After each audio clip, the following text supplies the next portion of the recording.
wala ngi ti phot ko pho do bu do we wala kwa yata ko so ti pha ko di ko ga do bu do we ti yin ni la hi ni ko do we da ta ko so le x apu no le nya ne ko le twitter ngo ka khai ne ami ke le x a we da kwe lo we da a wi da su ta ko so te ni ami le o saint defender ตะขาขอแผ่มหาเลยฮีนี่ไว้ได้เอาไว้กวยไว้อิสราเอลก็หนอบาที่ไว้ได้เนาะอิหร่านกลุ่มผ่านดูนี่หรอตะวันยาอีเอาไว้อัปเดตก็ได้ไว้ได้เลยหนอตาหูตาเรนในเพจเอาไว้ตะคอนารีเพจปุกวีหรอเอาไว้กวยเราไว้ได้หนอตู้คู่ตะขานี่อย่า translate ให้เท่าเลยอยู่กลนี่แต่ว่ากองกำลังป้องกันประเทศอิสราเอลระบุว่าได้ตรวจพบการยิงขีปนาวุธจากอิหร่านเนาะอิสราเอลอาตาดอตเดอร์ที่ก็ประกอบ IDF นี่ตัวที่ผ่านนี้เนาะเวอุดอารีดัมดูบุตรสิ่งยาบ้าไว้ได้เลยอิหร่านขาดจูโกตัวที่ผ่านดอกกลูผ่านดูลีเอาไว้นี้เนาะเพตาเซกโตตะคอนารีเพอปุกุยเนาะตะคอนารีเพอปุกุยวิบล้อนี่นะเวพูดเราดูบุตรเพคิชิคิบันนี่หรอเนาะเพคิชิคิบันนี่หรอนี่เตเวดาขณะนี้มีการแจ้งเตือนภัยสีแดงทั่วภาคใต้ของอิสราเอลเตเวคาใครนี้ตาฮิปลอเฮทอเวลาตาปนออโวโวตะกรุอิสราเอลก็เลตาเชลาตะกปารวมทั้งเมืองเบียเชบาหลังจากอิหร่านยิงขีปนาวุธพิสัยไกลเนาะป้าคือซิโกเวดาโดวีตะเพลก็เลยยเตอร์จีตะโกเพมฮาลีวีตะเพลนี่เลยเอาเวอิหร่านขาดจูโกเวดากลุ่มพารุเลยเราเต็มบ้าเวดาตาชาฮีตะเพลนี่วีตะเพลนี่ตนากีตะเวดาตาฮีปลอซิโกเลกโลคลีเกเฮลอเตเวดาอิหร่านอักโลคลีเกเฮลอเตเวดาเอาไว้นี้เนาะกุยเราได้แพ้ปูกุยคิชิคีบันนี่หรอวิบล้อนี่เอาไว้อัปเดตกันเราได้แพ้แต่ชิคุยบันนี่หรอเนาะเตเวดามีรายงานพบเห็นการสกัดกั้นและการยิงระเบิดบนท้องฟ้าเหนือภาคใต้ของอิสราเอลเตเวดาเนาะตากระโซปาพลาทเวดาเลยอิสราเอลอักโลคลีผ่านดูเลยขาดดอตเดเวดาที่โกติดว่านี้สาทอมาตาลีตาเนี่ยเลยเพชรกาบนีอัตบุลเนาะเพกบ้ามันนี่จะชีบเรียเนาะขาดเท่านั้นเลยอิหร่านก็นี่เฮตึงเลยอิสราเอลที่ก็มูกปูโลลีอาคูแต่ตอนนี้อิสราเอลอักโลคลีและอาขาดดอตเดที่โกติดว่านี้สาทอมาตาเนาะต่อตะกุกละเทวดาเลยอิสราเอลก่อนเลยตาเชลาตะกปาดนี่หรอเอาไว้นี้แพ้อปุกุยคีชีตะปนีวิบล้อนี้เอาไว้กวยอัปเดตกันดูว่าแพ้ตะชีขวบปนีเนาะแพ้ตะชีขวบปนีหรอกวยเวดาจิใจเทวดาช่องอิหร่านอ้างว่าการโจมตีด้วยขีปนาวุธพิสัยไกลที่กำลังดำเนินอยู่นี้พยายามที่จะโจมตีโรงงานนิวเคลียร์ดิโมนาในทะเลทรายเนเกฟทางตอนใต้ของอิสราเอลอิหร่านอัตากโซตนีป่าพลาโทเวดาเตเวดากลูคลีพาดูลบาตาขาโหดออาเฮลอเตเลอิสราเอลก็คาคายนี้มีเวดากลูคลีเลอัลเลตายีดออิหร่านโตป่าเวดาเลกคาฮาวเวอิสราเอลนิวเคลียร์ตาลอกคอมมิวนิสต์เลตีเข้าเวดาเวอุเวดาเลเวเนี่ยก็เวดาดิโมนาเอาเวเลเมปลอมือเนเกฟเลอิสราเอลก็ตาเชลอยู่ก็เลภาคใต้หมดเนาะเลอิสราเอลก็กะลีที่ตะกปัดนี่หรอก็ข้าฮาวไม่ได้อิสราเอลนิวเคลียร์ตาลอกเอาเวนี้อิหร่านตาก็ซอตนีป่าพลาเวดาจานี่เนาะเพจะชิคุยปนิเพปุกุยวิบล้อนี้เนาะอัปเดตกันดูว่าได้เพจะชีหัวจะชีเพจะชีลุยปนิหรอเทวดาเลยรายงานผลกระทบที่อาจจะเกิดขึ้นในทะเลทรายเนเกฟใกล้เบียเชบาเทวดาตาลอตากเลเลือกลูผ่านลูกกลอเตอัลลอนี้เนาะเพเมปลอมือเนเกฟแต่ต่อข้อเลยเอาไว้ได้อิสราเอลนิวเคลียร์ตู้ทอตาอัลลอนี่หรออุบุลตาดอเวเบียเชบาเอาไว้ในตาอิหร่านตาซอเทวดาลีเดอร์เลือกขาฮาวไว้ได้อิสราเอลนิวเคลียร์ตาลออาคูตาตอนนี้เนาะตากโซเตเวดาเลยตาลอติดผ่านนี้กลุ่มผ่านลูกคลีเลลอเตตันนอลีเตเวเนาะเอาไว้ในอัปเดตเวดาแพ้ปุกวิติชีนุยปนีวิบล้อในแพ้ติชีเยปนีอัปเดตกระโดดเวดาดับล้อเตเวดาเลยเห็นควันลอยขึ้นจากจุดที่คาดว่าจะเกิดการตกกระทบในหรือใกล้เบียเชบา ทางตอนใต้ของอิสราเอลเตเวดาบาตาที่เนเวดากลูพาโดคลีลอเตดอกคือท่ออัลลอลีเลอาบูลตาดอเวเบียเชบาเลอิสราเอลอากลีทีตะกปานี่อ๋อ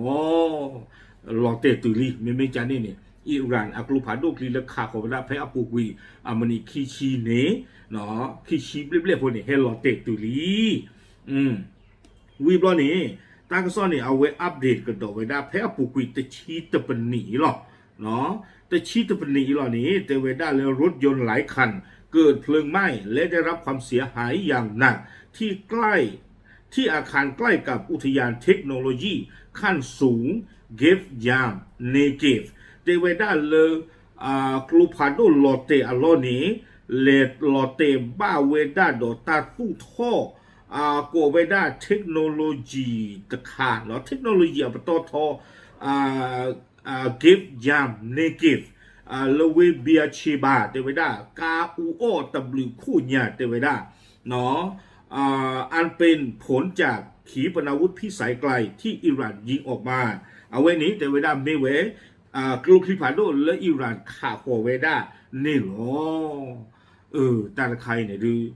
จิตเตระบ้าละบ้าเนาะว่าอาเดียกานี่บ้าพันเลยอิสราเอลลีใครเนาะไอ้ดอกเตเวด้าเลเพลเนี่ยอุกลีอุฟอกรีมาเลกลูคลิพาโดที่ตะพันเลก็ดอตเดทีกอนี่ใครมาลาจาลอดอตเดตาบ้าคือเลอเนาะตาลีเยดอเตอาทอนี่จิใจนะเฮ้ว่าละเนาะตาลีเยดอเตอาทออีกให้ตาดูจิใจอีอิสราเอลอเมโอดออักโลคลีตาดอตเดอาทิอาโกปกอลไอรอนโดมไอรอนบีมที่ตะผ้าเดวิดสลิงที่ตะผ้าและอัปตอทอเทเลบาซาตนากินีเนาะนักขาคลุกโกเพลเนี่ยอะไรต่างสิบะ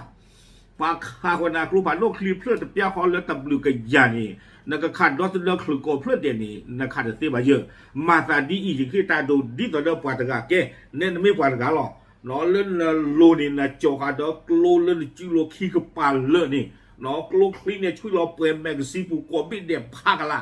โลขี้โคตรเปียโคนี่วิบลอนี่เน้นนัดกะละเนาะไปให้นักโลขี้โคลาอุดอแมกซีเปเปวิบลอนี่นัดดื้อนัดดาเลกเฮมันนี่เนาะให้ตาดูในด้านนี้นะโจกโลขี้โคบ้าชาตินากินนักบ้าดึงลอตาดอปลาอากาตะกยาปลาอากาตะกยานี่อาจจะโจกลูบอาโจเคตาหรออาโจเคทออีหรอปลาอากาตะกยาเฮโคเลยนู้นนี่นั่นนักโลขี้โคหรอนักขาดเทเลนี่ยังกเตน่ะชูกเตอร์นี่ปลาอากาตะกยาเฮกลอน่ะนี่นักข่าวกับสีชูกเตอร์อากาขี้ชิเตอร์ชีหรอเนาะอากานุยชิเนี่ยเฮกลอน่ะนักสีดาตาหรออาโคแต่ตอนนี้อิสราเอลอักลูพาโดเมดอตเดที่ก็รีเทเลบาซันนากีนั่นดูแต่ได้เจ้าก่อนอักลูคลิปาซ่าอัพเลลากยาตบลูกยาเนี่ยแต่ไม่ละนักขาดลูกเพลเดียบ้าฮิตาโดดิตัวเดินนี่นั่นจอกลูรีเพลรีโน้ตกาลอนักลูขี้โคกิสละโคกิไปให้จี้ก่อนเลยโน้ไปให้กล้อนนะเราเคยอากาศตะกยานี่นักข่าวนักลูกก็กันเดียบ้าปากกล้อนนั่นสีหรออาโคแต่ตอนนี้เนาะตัดโดนเดือกลงคลิมิริเทเลบาสันนากีนักขาดจะคลุกโกเพื่อเดียบ้าเอาไว้นี้เนาะเลเทคโนโลยีลาโอเวด้าเลเนเก็บเลปอลเล่เมปลอมือเนเก็บตาลอนี้โลคลีลอเตบ้าวัวปากาลีเดเวด้าวิบลอนี่เดอัปเดตกันเวด้าแพ้อเมริกาชีหรอเนาะแพ้อเมริกาชีนี้เดเวด้าเพิ่มเติมจากจุดเกิดเหตุขีปนาวุธพิสัยไกลในเมืองเบียเชบาซึ่งอาคารอพาร์ตเมนต์สูงหลายแห่งดูเหมือนจะได้รับความเสียหายที่อันนี้ที่เตอร์โคเตอร์ลาทอตบลูตอนยาเลออูเวด้าเลอเบียชิบาโดตาลอลาอบูเพนนี่ที่ผ่านนี้ฮาวเวด้าเลออิหร่านอักลูคลีที่ผ่าเฮลอเตนี่หรอเอาไว้นี้อัปเดตเวลาแพ้เมื่อเกิดมันนี่ตะชีตะปนีวิบลานี่อัปเดตกันโดเวลานุ้ยปนีหรอเนาะแต่ว่าความเสียหายภายในอพาร์ตเมนต์สูงแห่งหนึ่งที่ได้รับผลกระทบจากขีปนาวุธอิหร่านในเบียชีบาปาแล้วอุลอพาร์ตเมนต์พาทออปุตกาเอาเวโดพลาทอเวดาอัดเดฮาวเวดาเลออิหร่านกลูพันโลกลีเลลอเตเวดาแต่ไม่เดลอสวอดเพื่อนไม่มาบอกคอมยอลอมือลอปัวที่ต่อเดตาก็มือตาก็มัวลอเตเมกลาเตพาเลเดบุญอุเทตาตะปุยตะปัวที่ผ้าลอเตเวดาลอเนี่ยหรอ เอาไว้นี่เด้อเพอปูกุยนุยปนี่ขัวปนี่วิบล้อนี้อัปเดตกันโดยว่าเพเยี่ยปนี่หรอน้องบุกวิลี่วิบล้อนี้เจวิดาเลยดูเหมือนว่าขีปนาวุธของอิหร่านอาจจะพุ่งชนถนนโดยพลาดอาคารอพาร์ตเมนต์สูงจากวิตาสูอพาร์ตเมนต์สูงระฟ้าแห่งนี้ในเมืองเบียเชบาอย่างวุดวิดเตเวดาที่เติบผาทอนและอากาศตะเพลือกกระโดดเตเวดาตาตะเพลือกนี่ตะบ้าดออิหร่านอักโรคลีบาบ้าชันนากีอิหร่านอักโรคลีพันด้วยให้หลอเตนี่หลอเตไว้ต่อไว้เพกเลมือปูตะเล่นอเลเวเบียเชบานี่หรออุดรตาวมูอุดรวิดีโอคลิปซะก่อนเนาะตาตะคันนี่จะพวกเราดูกว่าเราพูดเอาไว้ที่ตีบาวิลาสูบัมดันแล้วเกเวตาวมูเลปว่าตั้งหมอนั่นเลยที่นี่ที่บ้านเนาะวิบล้อนี่เดี๋ยวตั้งคันนี้อัปเดตไว้ได้เพชรคีปนีหรอกปะเนี่ยกูเลยปูไว้พูดที่จะไว้ได้เห็นความดำโพยพุ่งขึ้นและยันพาหนะต่างๆถูกเผาไหม้ที่บริเวณที่ขีปนาวุธอิหร่านตกโดยกระทบโดยตรงบริเวณด้านนอกอาคารอพาร์ตเมนต์สูงระฟ้าในเมืองเบียเชบาทางตอนใต้ของอิสราเอลตาคู่ทอดที่ตะผ้าฮาโวอูโอตบลิเพื่อนยาเพกโลพาดูลอเตอัลลอเพเวเบียเชบานี่หรอเตเวด้าท่านใครดูใหม่หรือเปล่าเพนุยเสกาเราท่านใครเนาะยังก็มาเตอร์ดอปเวทีเพนุยเสกาท่านใครหรอ7 second เนาะแต่ไม่มินบ่แต่ไม่มินิบ่second เนาะชัวร์เสกาเนาะชัวร์เตเวด้าเลยเอาเวอดูเวด้าตลอดแล้วหลุมอุกาบาตนี่ต่อเดชาหล่อเตะป้าเขาคู่ปูหล่อโปรเจกต์นี่เจอหลุมอุกาบาตที่ดูเหมือนหลุมอุกาบาตจากขีปนาวุธของอิหร่านที่พุ่งชนบริเวณนอกอาคารอพาร์ตเมนต์แห่งหนึ่งในเมืองเบียเชบาทางตอนใต้ของอิสราเอลเป็นปาฏิหาริย์ที่แท้จริงเตเวดากลูพาโนคลีตะเพลินหล่อเตะมาที่ต่อเดชาแล้วมึงคู่ให้หล่อเตะล้อคู่ปูนี่เตเวดาปัวเมตาหล่อหลาดูมาตะบ้าฮิเตอร์พาทอตะเพลินบ่านอนหล่อเตะเวดาต่อเวดาเพฮิเตอร์พาทอตะเพลินเนี่ยอเมนยาเกตมาตาปูพันเล่กันล่ะนี่หรอเอาไว้นี่เด้อโอซินดีเฟนเดอร์เอาไว้พูดลองไว้ได้ตาอุตสาห์ติดไฟยิ่งช่วงแต่ยังไม่ชินหรอกกว่าใจหรือว่าเราอัปเดตไว้ได้แต่เสกาคีเสกากับเพื่อนรู้หรอคู่แต่ตอนนี้เลยช่วงแต่เลยมากระตุ้นดูสิยาชูป้าเจอดอพูเทียหรอเลยแพ้บุกวิตคอนารีโดยที่เลยเซกตอนารีคือใครนี้อิหร่านขาลอกโดตาพานีเลอิสราเอลโกปูเลโลคลิปราตาที่ฟ้ามีอัพเลเปลือกยาเปลือกโทเลดูเตนบ้าบ้านอกใครตาหาวาวเกทอกดอเลเวเบียชิบา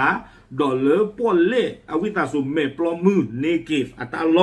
นอปกบ้าขอกว่าดีอิสราเอลนิวเคลียร์ตาลอนี่เมกบ้าดออิหร่านกลูพาโดคลีลองเตตบลอญาอีเจียเดประเทศที่ว่าจะชมต่างเมบ้าดอกลูพาโดคลีตากระซอกกันดูที่ยาปูเวดาที่พาเทหรอปาพลาดูที่ยาโชตมูลกอที่พาเทหรอตามเลย